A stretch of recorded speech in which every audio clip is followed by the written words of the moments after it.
He arrived in a white helicopter that shook the treetops, like a storm made of metal and noise.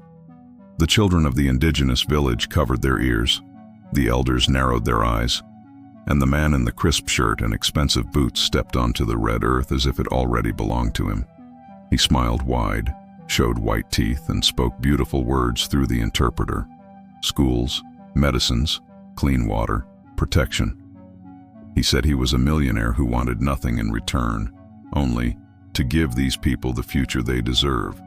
Some hearts softened with hope, others tightened with suspicion. The chief listened in silence, weighing every promise like a stone in his hand. Because in this world, help from the outside is rarely free. Before I tell you what was really written in the hidden document that changed everything, tell me in the comments which country you are watching this video from right now. Your words travel farther than helicopters. Stay with me until the end, and you will see how one piece of paper almost erased a village, and how one person found the courage to read what no one else wanted to see that day. The day the millionaire arrived, the air felt different, as if the forest itself had stopped to listen. Morning sun pushed through the canopy in narrow beams, lighting dust and tiny insects like slow-falling sparks. Children chased each other between the huts. Dogs slept in the shade, and smoke from breakfast fires curled gently into the sky. No one expected the sound. At first it was a faint vibration, like distant thunder in a cloudless sky. Then the noise grew, harsh and mechanical, cutting through birdsong and conversation. People stepped out of their homes, hands raised to shield their eyes, searching for the source. The ground trembled, leaves shook. The white helicopter broke over the treetops like a strange, spinning insect from another world. Wind blasted the clearing, throwing dust and bits of dry leaves into the air. Children ran to their parents, eyes wide. Some elders turned their backs, muttering that nothing good ever came from the sky. Others watched in silence, their faces unreadable. In the center of the village, near the tall meeting tree, the helicopter landed clumsily, flattening the grass. When the blade slowed, a man stepped out. He wore a spotless white shirt that didn't belong to the forest, dark jeans without a single stain, and boots that had never touched mud before that moment. His hair was carefully styled, his watch glossy and heavy on his wrist. He smiled as if he was already welcome. Behind him, another man emerged, carrying a briefcase and a folder, sweating under the heat but trying to look important. An interpreter from the city, hired to turn polished words into something the village could understand. The chief, Yara, walked forward, back straight, eyes sharp. Her hair was streaked with gray, tied behind her head, and she wore a necklace of seeds that had belonged to her mother and grandmother before her. Beside her stood Kaike, her teenage grandson, who had learned to read documents for the village even before he could shoot an arrow straight. The millionaire saw them and stretched out his arms as if greeting old friends. "My name is Victor Duarte," he said loudly in Portuguese, his voice trained by years of meetings and microphones. "I am here to help your people." The interpreter repeated his words in the village's language, adding respectful forms and titles. Some faces softened. The word help always sounded beautiful, especially to those who had watched children get sick without doctors, or seen trucks taking logs from the nearby forest while no one asked their permission. Victor stepped closer, one hand pressed dramatically to his chest. "I have money," he continued. "A lot of money. I can build things here, a school, a health clinic, a well so you never run out of clean water. I can protect your land from those who want to steal it." The interpreter translated, and a low murmur rose through the crowd. The idea of a real clinic made some mothers look at their children with sudden hope. Men who had walked days to reach the nearest town thought of what it would mean to have help close by. Elders glanced at one another, thoughts passing silently between old eyes. Yara, however, did not move. "What do you want in return?" she asked simply. The question cut through the hopeful noise. People quieted, turning back toward the strange man and their chief. Victor's smile didn't falter, but the muscles near his eyes tightened almost imperceptibly. "Nothing," he said. "I only want to do good. I have more than I need. The world is watching how we treat indigenous people. I want to be part of the solution." The interpreter translated again. Some nodded slowly. A few believed him at once, tired of struggle and ready to accept an easy answer. Others folded their arms, unconvinced. No one with a helicopter and a watch like his wanted nothing. Kayike watched Victor's mouth as he spoke, then glanced at the man with the briefcase.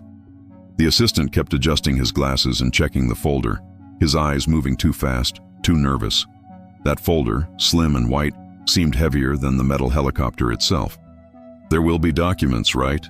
Kayike asked, speaking in Portuguese with a careful accent he had practiced in school. "Papers to sign?" Victor's smile flashed wider, impressed. "Yes," he said. "Of course. Just forms. Protection agreements. Proof that I am helping legally. You're a smart young man. Maybe you can help your chief read them. Transparency is important to me." The word transparency tasted wrong in Kayike's ears, like sweet fruit that had started to rot inside. Yara laid a hand on her grandson's shoulder. "We will listen," she said. "We will hear your proposal, but we decide together." Victor nodded eagerly, already picturing the photos, the interviews, the headlines, praising his generosity. He glanced around, calculating angles, backgrounds, the way the light fell on the huts and on his own perfectly ironed shirt. To him, the village was an investment that looked like charity. To the people standing there, he was a question mark that had just landed in their home. Only later would they understand that the real danger wasn't the helicopter in the sky. It was the ink waiting quietly inside that folder. As the sun climbed higher, Victor asked to walk through the village. He shook hands stiffly, posed for a picture with a child, and complimented the woven hammocks. Whenever someone mentioned a problem, medicine, diesel, broken radios, he tapped his chest and said, "I can fix that." The interpreter repeated his promises in a warm tone that made them sound like guarantees. Behind the polite smiles, people exchanged glances. Some saw a savior, some saw a storm. In the corner of the clearing, Kayike watched the briefcase being set down in the shade, its silver locks catching the light. Whatever Victor wanted, Kayike knew the answer was inside it. By late afternoon, the heat wrapped around the village like a damp blanket. Victor sat under the biggest tree, the one where important decisions were usually discussed, while his assistant placed the briefcase on a wooden bench as if it were some delicate animal that might bite. The elders slowly gathered, forming a half circle. Yara took her place in the center, back straight, eyes sharp. Kayike stood slightly behind her, close enough to hear every word, far enough to watch everything. Victor cleared his throat, put on his best "I'm here for you" expression, and began. "I want to formalize my promise," he said smoothly. "My foundation will invest money here. A school, a clinic, solar panels, maybe even internet. But to do that, I need legal permission, protection. It's just how the system works." The interpreter translated, choosing careful words, making everything sound reasonable. Heads nodded slowly. Everyone knew the world outside liked paper more than spoken promises. Victor gestured to his assistant. "João, the documents." The assistant opened the briefcase with a soft click. Inside, stacks of white paper lay waiting, clipped neatly into sections. He pulled out a main contract and handed copies to Yara, to two elders, and finally, hesitantly, to Kayike. Victor smiled when he saw that. "Good," he said. "Young people should be involved. He can help you read everything." Yara nodded once. "We do not sign today," she said. "We listen, we read, we decide." "Of course," Victor replied, but his foot tapped once, betraying impatience. The interpreter began reading the contract aloud in Portuguese first, then paraphrasing in the village language. The first pages were full of beautiful words: partnership, social responsibility, protection of culture, improvement of life quality, donations, investments, medical supplies, educational programs. It sounded like a dream woven into paper, but dreams are often printed on one side only. As the interpreter read, Kayike's eyes moved faster, line by line. He had learned Portuguese secretly at first, listening to radio scraps and reading old magazines that truck drivers left behind. Later, he studied with a teacher from a nearby town. To most people, letters were just marks. To him, they were doors. And something about these letters felt wrong. The first pages mostly matched what the interpreter said, but halfway through the document, the rhythm changed. Sentences grew longer. Words turned colder. Usufruto, concessão, direito de exploração, prazo indeterminado. The interpreter's voice softened as he reached that part, skipping entire phrases, summarizing instead of translating. Here it just explains the guarantee of protection, he said quickly. Legal security for both sides.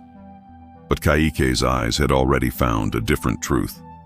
Under a paragraph titled Additional Terms for Land Use, he read, "The indigenous community grants to the Duarte Foundation and its partners exclusive and irrevocable rights to use, manage, and explore the land and natural resources located in the designated area, including subsoil resources, for an undetermined period." His stomach twisted. Exclusive, irrevocable, subsoil, undetermined. Yara raised her head. "What does that part say?" she asked, sensing the shift in the air. The interpreter hesitated. "It's just legal language about security," he said lightly, "to make sure no one from outside can take what Mr. Duarte is building here." Kaike's heart pounded.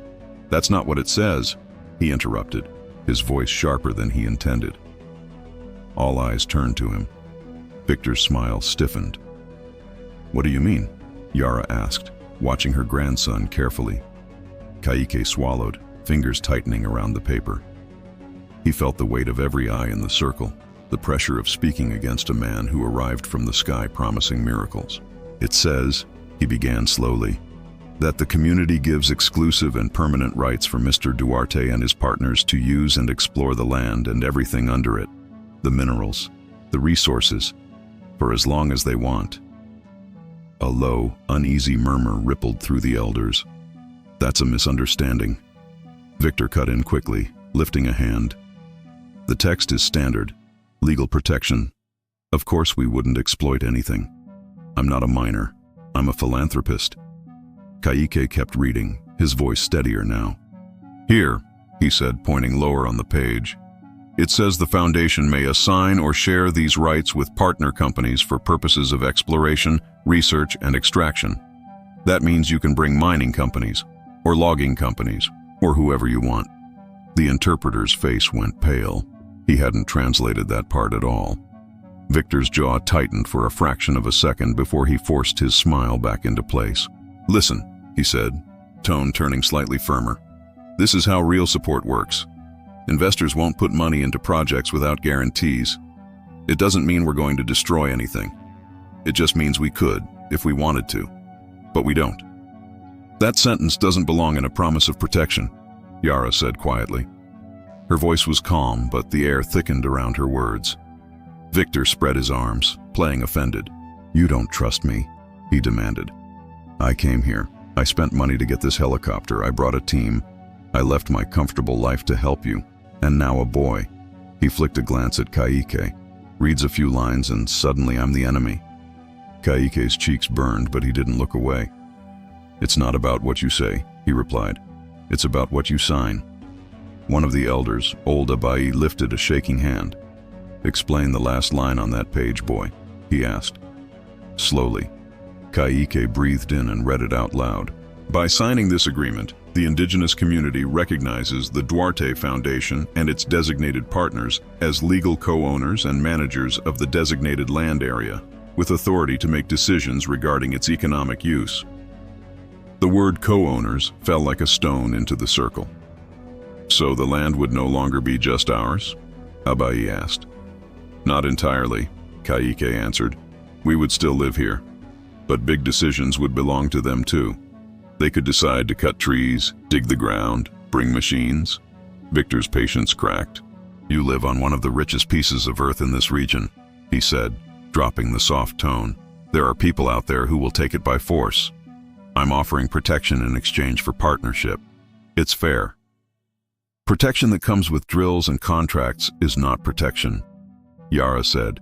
The assistant shifted uncomfortably, wiping sweat from his neck. "You weren't supposed to read that far," he muttered under his breath. Kaike heard it. His spine went cold.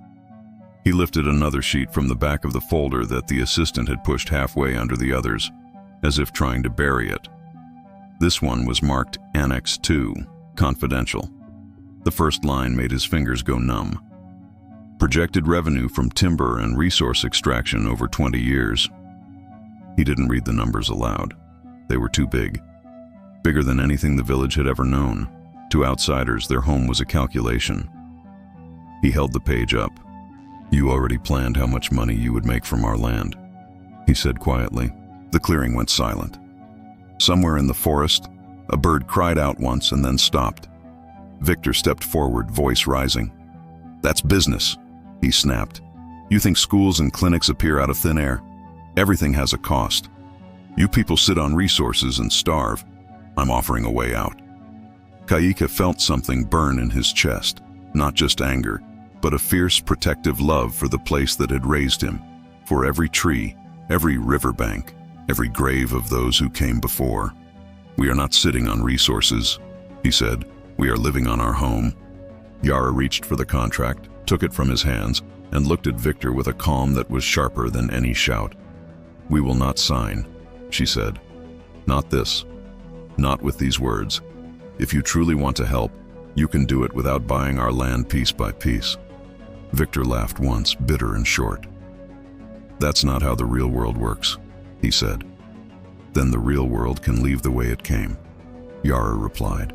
Victor's eyes went cold. For a moment, no one moved. Then, slowly, his gaze slid back to the contract, and a subtle, dangerous smile touched the corner of his mouth.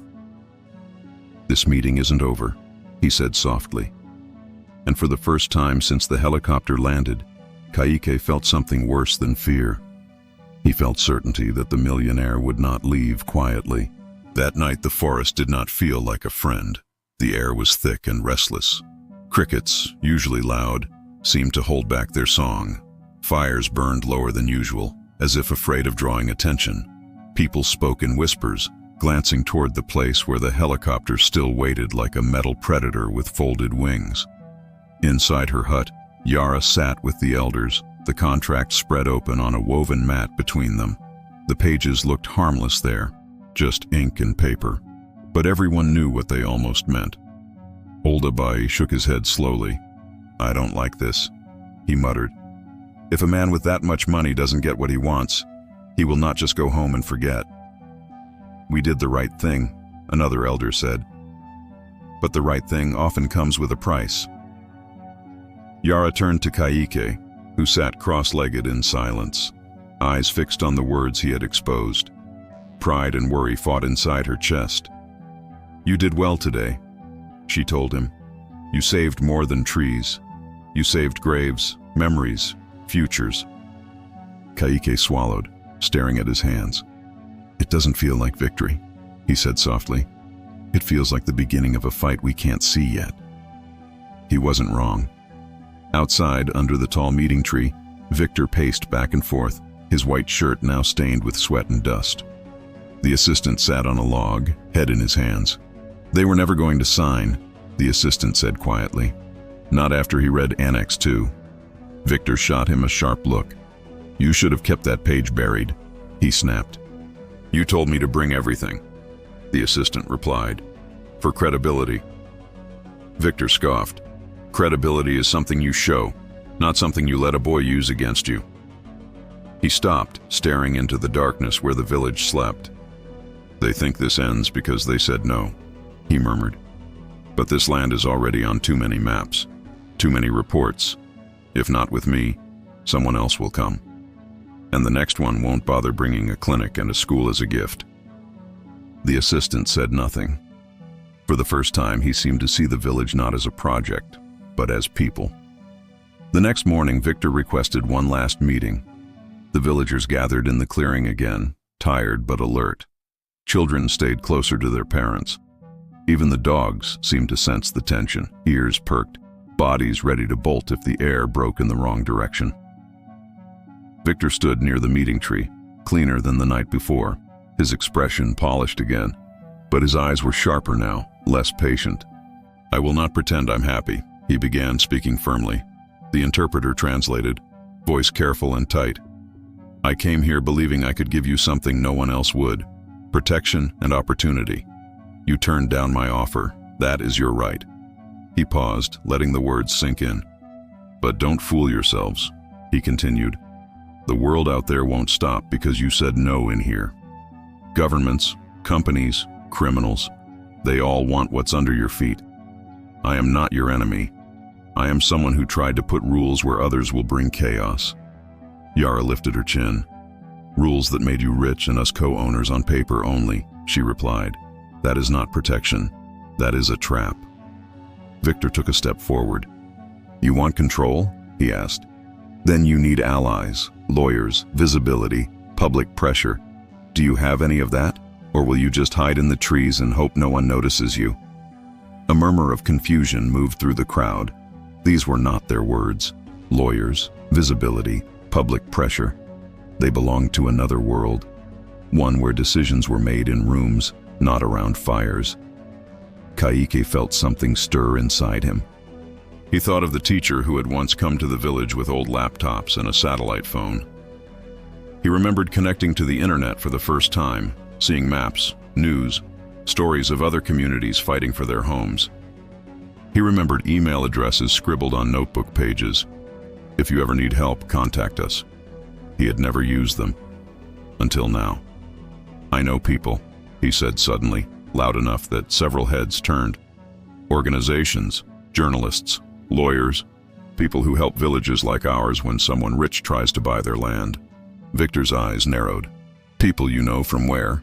he asked. "From the world you think we don't understand," Kaike answered. "From your world." He stepped into the circle, heart pounding but voice steady. "We don't need a millionaire to speak for us," he continued. "We can show the documents you brought. We can show the hidden pages. We can let your words convict you." The assistant's face drained of color.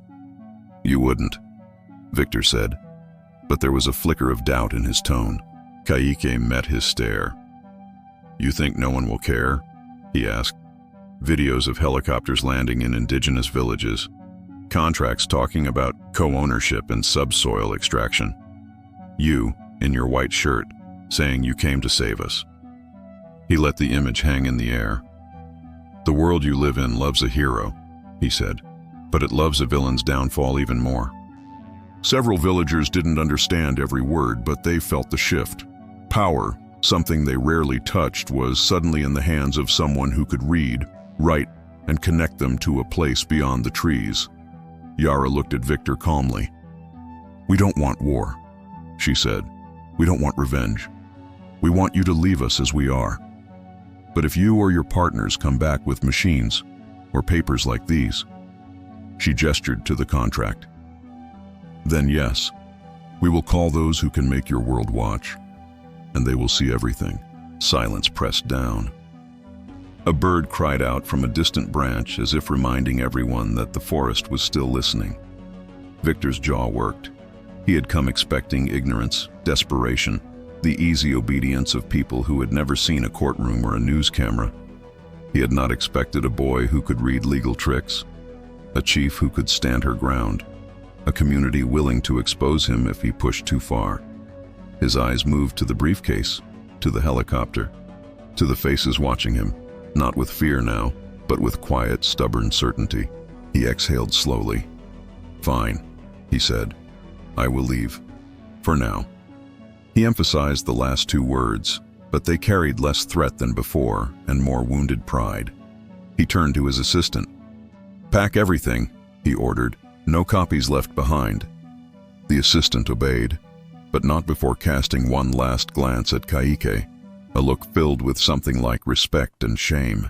As the helicopter roared back to life, wind whipped through the clearing again.